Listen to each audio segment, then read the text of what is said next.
ఎక్కడికి వెళ్ళిపోయావే? కొత్త పేర్లని చెప్పనందువల్ల ఎవరి దగ్గరికి వెళ్ళాలో తెలియక నుంచోనున్నాను. సిగ్గులేదు నీకు? నీకు వెళ్ళిపోవాలి కదా. ఒరే వేణు, ఆ? ఒరే వేణు, నువ్వు ఇలా అరుస్తూ కూర్చుంటే ఎలా నిద్రపోతాను? నేను ఇక్కడ నొప్పితో బాధపడుతుంటే మీరు ఒక్క నిద్రపోతున్నారా? నా వయసేంట్రా? నేను నిద్రపోకపోతే మైకం వస్తుంది. నేను నిద్రపోని ఏ ఇంట్లో ఎవ్వరూ నిద్రపోవద్దు. ఇంతకు మించి అరిచావో గుడ్డ తీసుకొచ్చి నోట్లో కుక్కుతా.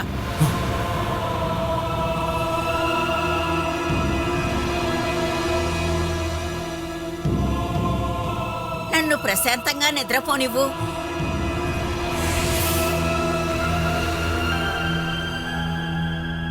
ఛ! ఈ ఇంటినే ఏలుతూ ఉన్న వేణుగోపాల్ పరిస్థితి దిగజారిపోయింది. పని పాట లేని వాడికి సమం. ఇంట్లో బాగోకుండా మీరు ఉన్నందువల్ల మీ మీద ఎవరూ దయ చూపించరు.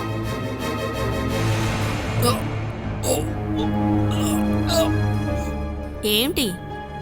నేను బాత్రూమ్కి వెళ్ళాలి. నేను మిమ్మల్ని తీసుకుని వెళ్ళలేను. అందుకేగా కింద గిన్నె పెట్టాను.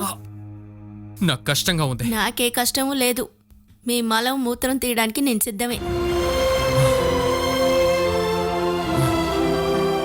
నన్ను మీరిప్పుడు కొట్టలేరు కదా, అందుకు బదులు ఇవన్నీ చేస్తున్నాను అనుకోండి.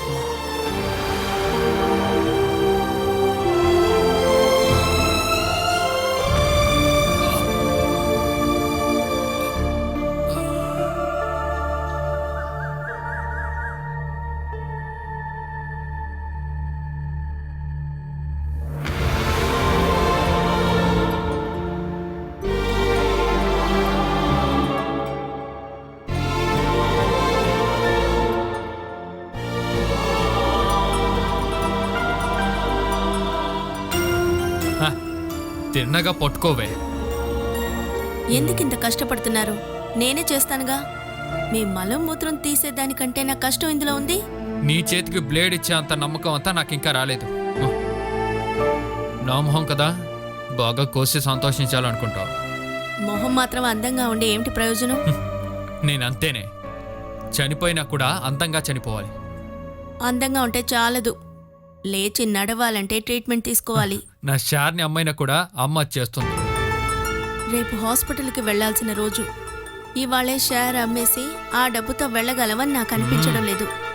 అందువల్ల మీ అమ్మ దగ్గర నుంచి ముందే డబ్బు తీసుకోండి. అమ్మతో ఎందుకు అడగాలి? నీ నగ మొత్తం కాలిపోయిందా?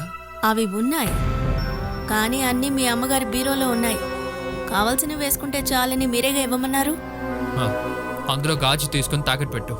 రేపు మనం హాస్పిటల్కి వెళ్దాం. నేను అడగనండి. నా దగ్గర నుంచి తీసుకున్న నగలు మళ్ళీ తిరిగి ఇవ్వండి అని నేను అడగను. నువ్వు వెళ్ళి అమ్మని తీసుకురా, నేనే అడుగుతా. నేను వెళ్ళి పిలవను. ఏం మాట్లాడుతున్నావో వినడానికి ఆవిడ ఇక్కడే దగ్గరలోనే కూర్చుని ఉంటుంది. మీరిక్కడి నుంచి పిలిస్తే వినపడుతుంది. అమ్మా, అమ్మా. ఏమిట్రా? చెప్పానుగా. ఇది ఇక్కడ కూర్చునే ఉందిగా, నన్నెందుకు పిలుస్తున్నావు? రేపు నేను హాస్పిటల్కి వెళ్ళాలి. వెళ్ళు. నాకు ఉద్యోగం పోయిందని తెలుసుగా. మందు కొట్టి మేనేజర్తో ఓనర్తో గొడవ పడితే నిన్నెవరు పనిలో పెట్టుకుంటారా? అది వదలండి. నా అకౌంట్లోనూ డబ్బులు లేవు. అందుకు నేను ఇప్పుడు ఏం చేయాలో చెప్పు. నా దగ్గర అందరూ బాగా డబ్బుంది అంటున్నారు. ఎక్కడి నుంచి వస్తుంది? అలా మించిపోతే 500 ఉంటది. పెద్దగా ఏమి చెయ్యొద్దమ్మా. తిన నగలంతా మీ అలమారులోనే కదా పెట్టుకున్నారు. ఎప్పుడు పెట్టానో చెప్పరా నాయనా? అవన్నీ పెట్టి ఎన్నాళ్ళైంది? ఎన్ని రోజులైనా నగలు కరిగిపోవు కదా. ఆ నగని తీసి బాలకివ్వండి. నాకిప్పుడు డబ్బులు కావాలి. అడగ్గానే ఇచ్చేయడానికి నువ్వు అసలు నాకేమిచ్చావు? 2 గాజులు, 1 చైను. నీకు డబ్బులు అవసరమైనప్పుడల్లా నన్నే కదా ఫోన్ చేసి అడుగుతూ ఉంటావు. నువ్వు ఎలాగైనా చూసివ్వమ్మా అంటావు. అలా చూసి ఇవ్వడానికి నా దగ్గర కుప్పలు పోసుకున్నానా? నేను దీని నగలు తీసుకెళ్లి కుదవపెట్టే కదా ఇప్పటి వరకు తెచ్చాను.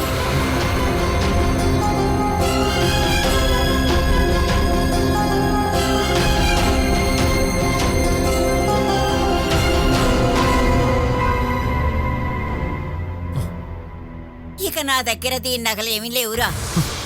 ఊరికే నాటకం చెయ్యొద్దమ్మా. వెళ్ళి నగలు తీసుకురా, లేదా తీసుకొచ్చేలా చేస్తాను. అదే చూస్తాన్రా. ఇప్పటి వరకు నువ్వు అడిగినవన్నీ ఇచ్చానుగా, ఇప్పుడు ఆ నగలు తిరిగి ఇవ్వమంటే అదే న్యాయం? ఒసే, నువ్వు వినాలనే చెప్తున్నా. మళ్ళీ ఆ నగల గురించి నన్ను అడిగారంటే ఇక మీద మాటలుండవు, జాగ్రత్త. ఏయ్, మో! దిక్కుమాలిన సంతాని.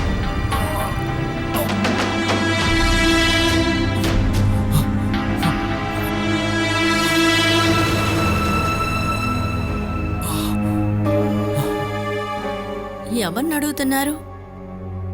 ఇకపైనైనా అడిగిన వెంటనే డబ్బు ఇవ్వటం మానేస్తే మంచిది.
పాత్రలన్నీ ఖాళీగా ఉన్నాయి అక్క.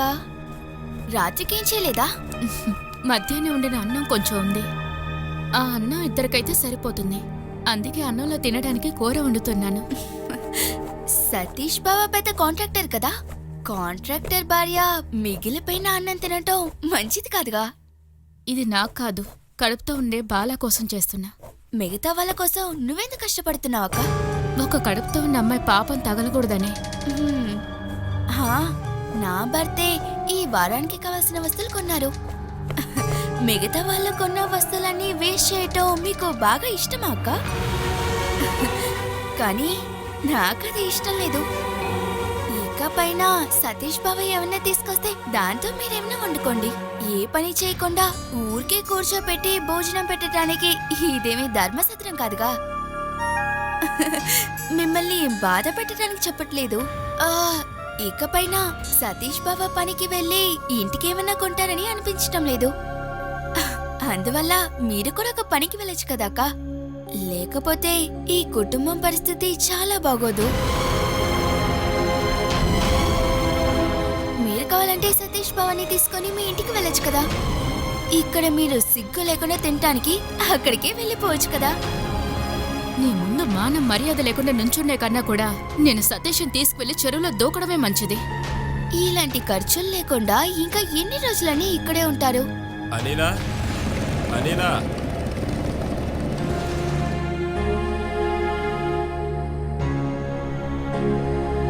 అనిలా, నువ్వు చేతులు చాపు. చాపవే. ఇది తీసుకెళ్ళి సంతోషంగా లోపల పెట్టు. ఏం తీసుకొచ్చారండి? కొంచెం బియ్యం, కొన్ని సరుకులు. కానీ ఇందులో ఏమేమి ఉంటాయో నాకు తెలియదు. ఇంటికి కావాల్సిన కొన్ని సరుకులు మాత్రం తీసుకొచ్చాను. వీటిని ఎలా తీసుకొచ్చారు? ఎక్కడైనా దొరికాయా? ఇది ఎక్కడా నాకు దొరకలేదే. అలా తీసుకురావాలంటే నేను ఉండి ఎందుకు? అయితే ఎవరు కొనిచ్చారండి? ఇది ఎవరూ కొనివ్వలేదు. ఇవి నేను కష్టపడి సంపాదించి నా డబ్బులతో కొనుక్కొచ్చానే. నేను ఈ రోజే ఒక వర్క్ సైట్లో సూపర్వైజర్గా పనిలో చేరాను. నాతో పాటు పనిచేసిన శివదాస్ ఇప్పుడు కాంట్రాక్టర్. వాడే చేర్పించాడు. రోజుకు 500. ఇంకా ఈ రోజు మొదటి రోజు కాబట్టి చేతికి 1000 రూపాయలు ఇచ్చాడు. ఇవిప్పుడు మనం తినడానికి మాత్రమే కాదండి, కొత్తగా వచ్చిన వాళ్ళు మాట్లాడే మాటలకి సమాధానంగా మీరు తీసుకొచ్చారండి. ఇంకా అన్ని రోజులు పని ఉంటుందని నేను చెప్పలేను. అందుకని కొంచెం జాగ్రత్తగా వాడుకో. ఆ, ఆశా, రాత్రికి వండాల్సిన వంటకి వీటిలో నుంచి తీసుకొని వండు. ఎందుకు సతీష్ బావ ఇవన్నీ కొనుక్కొచ్చారు? ఇవన్నీ నా భర్త చూసుకుంటున్నారు ఆ, కదా. వాడేం చూస్తున్నాడో నాకు తెలుసు. అందుకని వాడు నన్నేమీ చూడనక్కర్లేదు. అనిలా నువ్వు అన్నం రెడీ చేయి. నా జీవితంలో మొదటిసారిగా నేను సంపాదించిన డబ్బుతో ఇల్లు మొత్తం తినబోతుంది. నువ్వు కొంచెం ఆగు. ఇంకా నువ్వు సుమేష్తో చెప్పు, మీరేం మొదటి బంతిలో వచ్చి కడుపు నిండా తినిపోవాలి.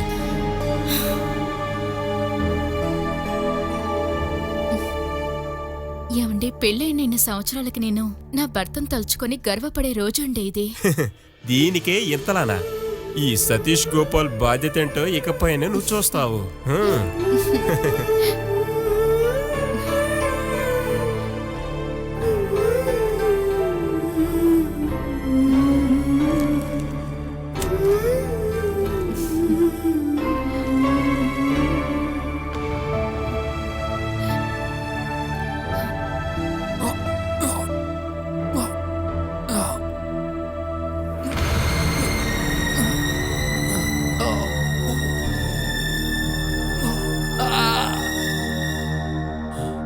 బాలా,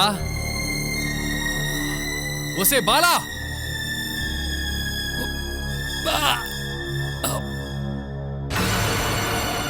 బాలా.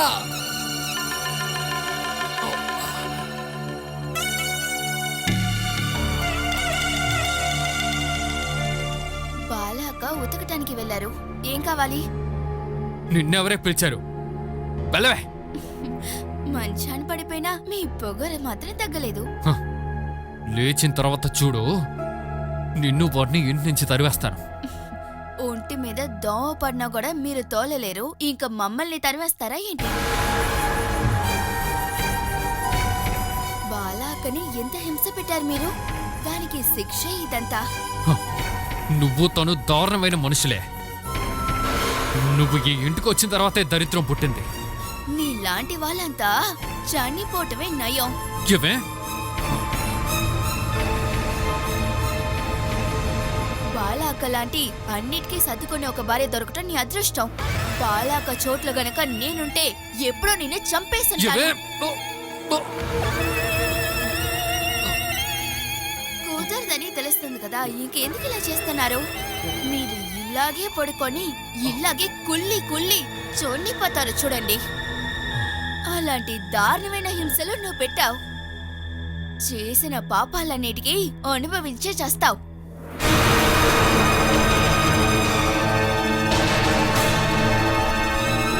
ఏవే?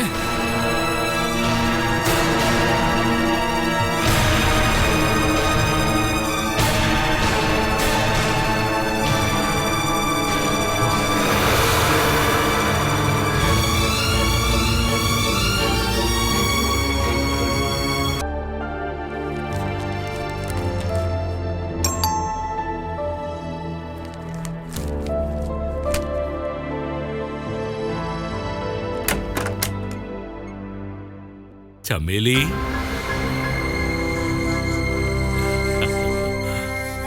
లోపలికి రండి మావయ్య.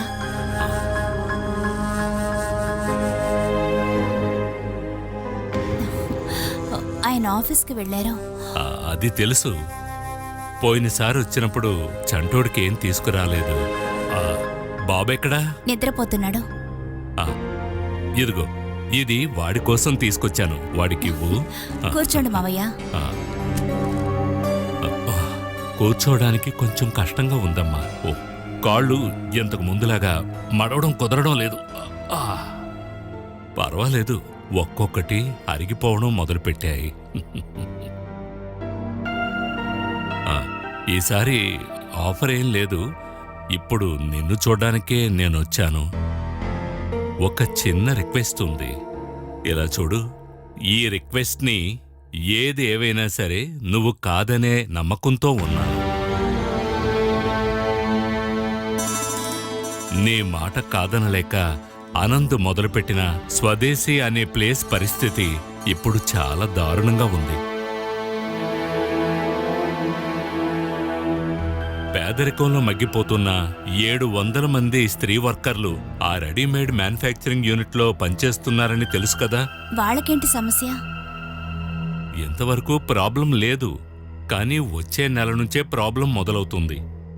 ఈ ఒక్క వ్యాపారాన్ని నమ్మి ఈ 700 మంది ఆడవాళ్లు వాళ్ళ కుటుంబాలు నడుస్తున్నాయి. ఈ స్వదేశీ యొక్క లాభంలో ఒక వంతు గాంధీ ట్రస్ట్కి వెళుతూనే ఉంది. కానీ వచ్చే నెల నుంచి అది ఆగిపోతుంది. ఎందుకని? నువ్వే కదమ్మా ఈ బిజినెస్ని మొదట ప్రారంభించావు. అది కంటిన్యూ చేయడం అనంతకి ఇష్టం లేదట. లాభాలొచ్చేవి మాత్రం ఉంచుకొని మిగతా యూనిట్లను మూసేద్దాం అనుకుంటున్నాడు. అయితే అక్కడున్న వర్కర్స్ అందరూ ఏ యూనియన్లో కూడా మెంబర్లు కాదే వాళ్ళంతా వీధిన పడతారు. అలా జరగకుండా ఉండాలంటే నువ్వే మనసు పెట్టాలమ్మా.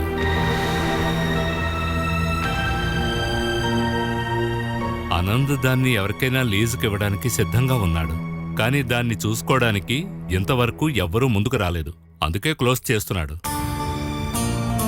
ఆ బిజినెస్ నీ ఐడియాయే కదమ్మా.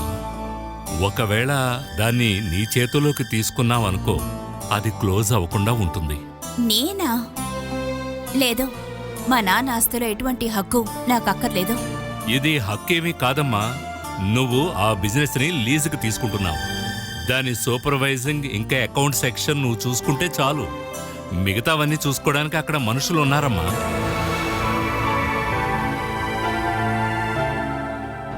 ఏడు 700 మంది జీవిత సమస్యమ్మా. నువ్వు మంచి నిర్ణయం తీసుకుంటే ఆ కుటుంబాల్లో సంతోషాన్ని నింపినదానివవుతావు. నా వల్ల కాదు, అది కరెక్ట్గా రాదు. సూరజ్కి బాధ కలిగించే ఏ నిర్ణయం నేను తీసుకోను. సూరజ్తో నేను మాట్లాడతాను. వద్దు. అంటే నువ్వు మొదలుపెట్టిన ఆ బిజినెస్ని నీ నిర్ణయం వల్ల దాన్ని మూసేయబోతున్నావు. అలా కాదు, ఆ 200 మంది కోసం నా సంతోషం లేకుండా పోతుంది. సూరజ్ ఒకవేళ ఒప్పుకుంటే? ఆయన ఎందుకు ఒప్పుకోరు? ఈ విషయాన్ని ఇంతటితో మర్చిపోండి.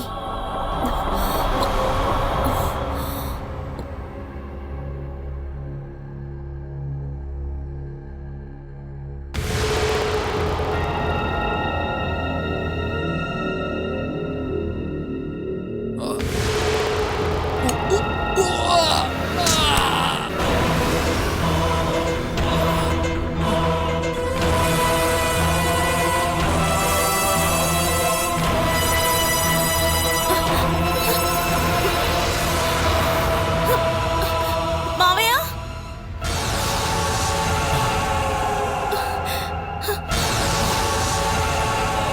మావయ్య, త్వరగా రండి.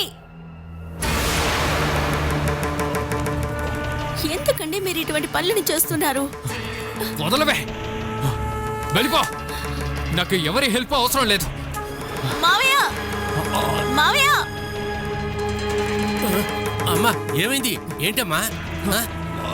మావయ్య, కొంచెం వదలమ్మా. నువ్వు ఎందుకనిరా మంచం మీద నుంచి లేచావు? నువ్వేంట్రా మిగతా వాళ్ళకి కష్టం చూపించడానికే చేస్తున్నావా? అసలు ఎవరు నిన్ను పిలిచారు? వెళ్ళిపో, వెళ్ళిపో. అమ్మా నేను సతీష్ గారిని పిలుచుకొస్తాను.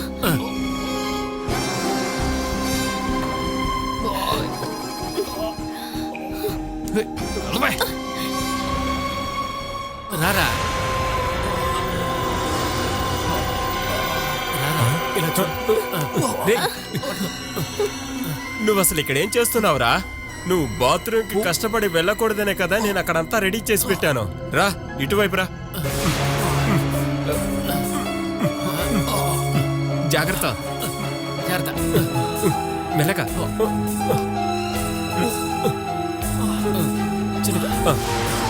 కూర్చో, అలా కూర్చో.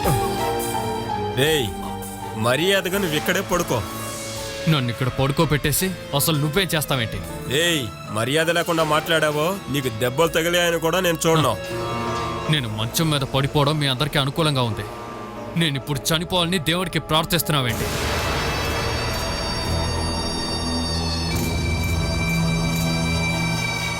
హ, ఎలా నుంచుందో చూసారా? నువ్వెందుకురా వేణు అనవసరంగా ఏదేదో మాట్లాడుతున్నావు? అసలు ఈ రూమ్లోకి నిన్ను ఎవరు రమ్మని చెప్పారు? ఆ? వెళ్ళిపో. నీ వల్ల కాకపోయినా నీలో పొగరింకా తగ్గలేదురా. అబ్బో, రేయ్, నువ్వు ఇంకొద్ది రోజులు ప్రశాంతంగా రెస్ట్ తీసుకోరా. ఏమ్మా నీకేదైనా అవసరమైతే నన్ను పిలువు. ఓ ఇప్పుడు దీని అవసరాలన్నీ నువ్వే పూర్తి చేస్తున్నావు అనమాట. ఎగస్టాలు మాట్లాడావో రేయ్, ఇలా 2 నిమిషాలు పట్టుకున్నానో ఆ దెబ్బకి చచ్చిపోతాం. అయితే చంపరా చంపరా.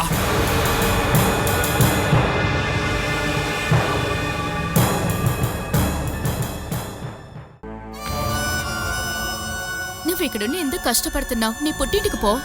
మంచి తిండి అయినా తినొచ్చు కదా. వేణ ఇక్కడుండి బ్రతుకుతాడో లేదో, లేదా చనిపోతాడో అదంతా నీకెందుకు? అతనికి లేచి నడవలేడు. కనీసం నువ్వైనా తప్పించుకుపో. అనవసరంగా అతని గురించి కష్టపడకు. వేణు మూలంగా నీకు కష్టాలు తప్ప ఎటువంటి సుఖం దక్కపోయేది లేదు. ఎంతకాలం మీ ఆయన కూడా ఏ పని చేయకుండానే కదా ఉన్నాడు. నువ్వెందుకు ఆయన వదిలి వెళ్ళలేదు? ఆయన ఇలా మంచాన పడిపోయి ఉంటే నోట్లో కొంచెం విషం పోసి నువ్వు వెళ్ళిపోయేదానివా? ఇలా మాట్లాడే ముందు ఆలోచించుకుని మాట్లాడు. తర్వాత నాకు అడ్వైస్ చేయొచ్చు. నీకు బియ్యం వద్దా? బాగా లెక్కలు చూసుకుని ఇది ఎవరిది ఏమిటి అని నాకు చెప్పారుగా. ఎవరికి ఇవ్వకుండా మీరే ఉంచుకోండి. బాలా, నేను నిన్ను కష్టపెట్టాలని అనలేదు. అందరూ మాట్లాడే ముందు ఆలోచించాలి. మాట్లాడాక ప్రయోజనం లేదు.